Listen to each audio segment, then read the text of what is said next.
I know, I know. I love you too. Hi guys, in today's video I'm gonna tell you everything you need to know to grow Hoya Carry Eye successfully. Valentine's Day is coming up, which is very exciting. I thought it would be a great time to highlight Hoya Carry Eye and talk about it. I have 5 cultivars of Hoya Carry Eye, but I actually have 7 plants to show you today. By the way, you guys, feel free to subscribe anytime throughout this video. It's absolutely free for you and it helps my channel tremendously. Hoya Carry Eye has a very thick stem and it's climbing Hoya.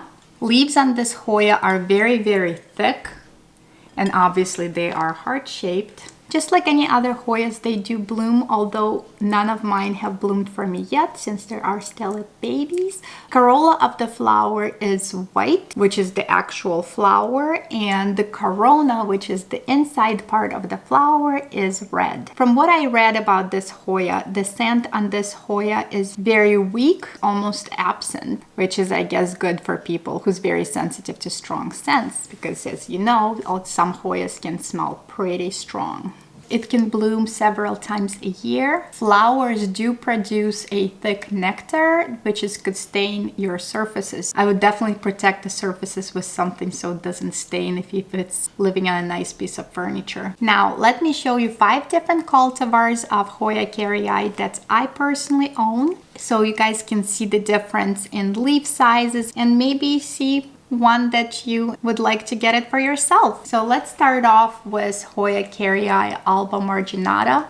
This one is absolutely beautiful. I really love the white margins on it. The variegation is absolutely gorgeous. One thing I want to note about this Hoya, the new leaves on this Hoya do come out green originally, and a lot of people I have seen on social media absolutely freaking out about it. And I think I did when the first leaf was emerging for me and it was completely green, and I was freaking out because I thought I lost the variegation on it, but nothing to worry about, you guys. Hoya Carry Eye variegated, no matter if it's inner variegation or outer variegation, they do come out green, and as the time goes on the leaves will change the color, the variegation will appear, and obviously more light you give to this Hoyas, brighter the variegation is going to be. Which brings me to the lighting. So Hoya Carry Eye, no matter what kind of cultivar you have, they do need a lot of light. They actually like direct sunlight, so you definitely want to put it in a window with a lot of sunlight. They are very slow growers, all of them basically.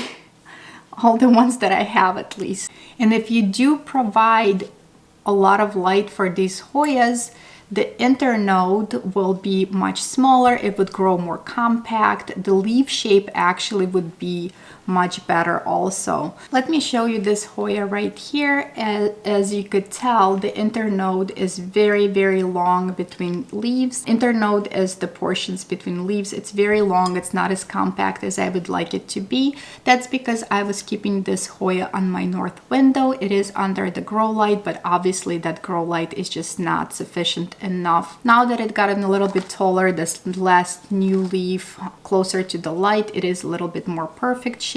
But I did move all of my Carry Eyes on my south window right here. Hopefully they will start receiving much more light and they will grow a little bit better. Another example I have right here of them not getting enough light. This one, although it is kind of compact, but the leaves are very oddly shaped. Another reason for leaves to be weirdly shaped or plant losing some of the new growth a lot of times is because the roots are not strong enough yet. The plant just does not have enough energy to produce perfect leaves.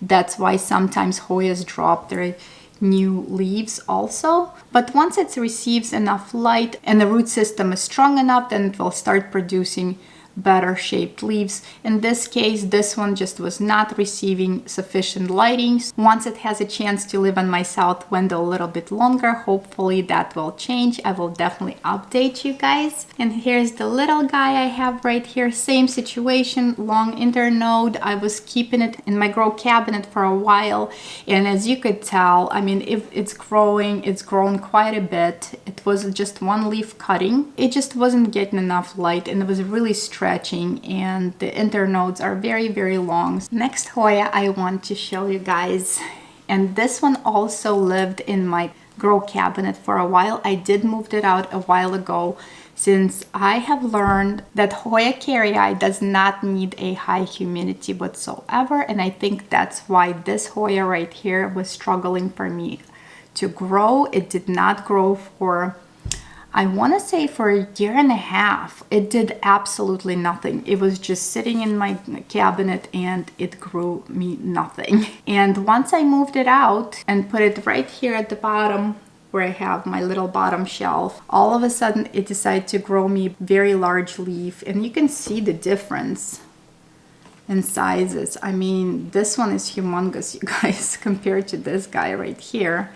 So this one is actually, when I purchased it, it was a inner variegation Hoya, and it was much more prominent before. Since it wasn't getting enough light, it did lose some of the variegation. I mean, you can still see it, it's still there. It's just not as bright as it's used to be. And in this new leaf right here, it's starting to show a little bit more. I will also put on my south window and just kind of watch and see if the variegation will come back much brighter. The leaf itself, I mean, look how perfect this leaf is. So definitely it's a pretty happy Hoya right here.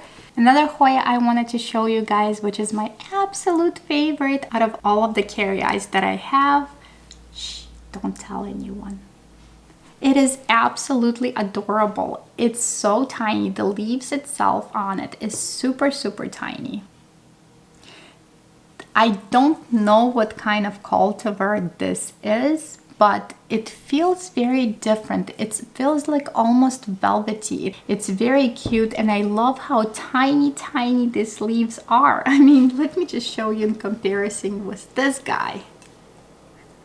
So this is just another example how much they range in sizes, you guys. It's just crazy that the leaf size difference is so apparent. It's unbelievable. So you have seen me unboxing this Hoya. I got it in my mystery box, and I was absolutely obsessed. It only came with this tiny little leaf and what the seller wrote on a tag, and I left it because I really love what she wrote on this tag. It says Hoya Carry Eye, wonky but cute, and I so agree. I mean, it had one leaf. It was just a cutting. It was not a rooted cutting. I rooted myself. It's just the cutest, most perfect little Hoya out of all of the hearts that I have, you guys. It's absolutely adorable. So if you guys know what kind of cultivar this is, I would love to know, because it is absolutely different from the other ones, and I'm dying to know what kind this is. And I really hope all these tiny little leaves will stay as tiny as they are, because it's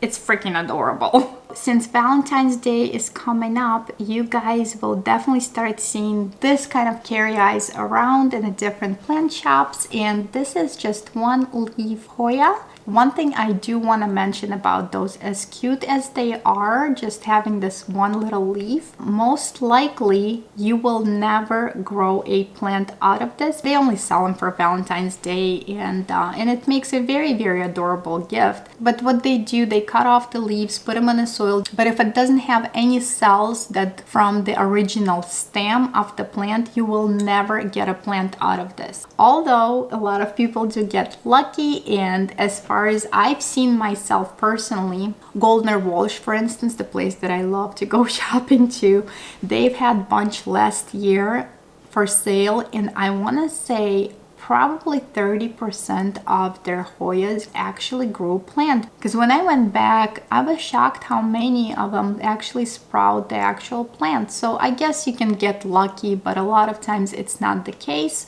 So keep that in mind if you want to get just one leaf Carry Eye.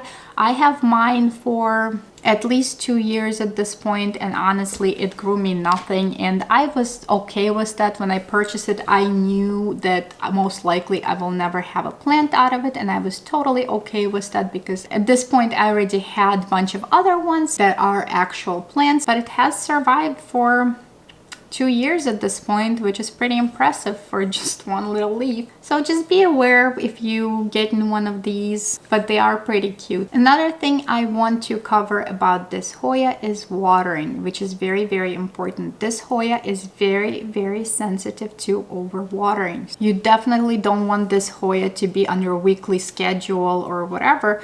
What I do personally, I always feel the leaves on it.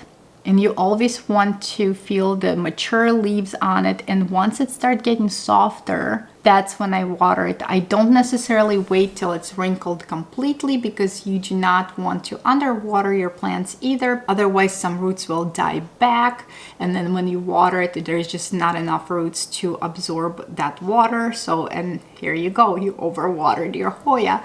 Just find the happy medium where you just literally just touching the leaf, and once it starts feeling soft, that's when you water this Hoya. I want to say some of them, I probably only water once every 2 weeks. They really don't need as much water as some other thinner leaf Hoyas, and simply because the leaves on them are so thick and so succulent that they just simply store a lot of water in themselves. That's definitely one thing to keep in mind.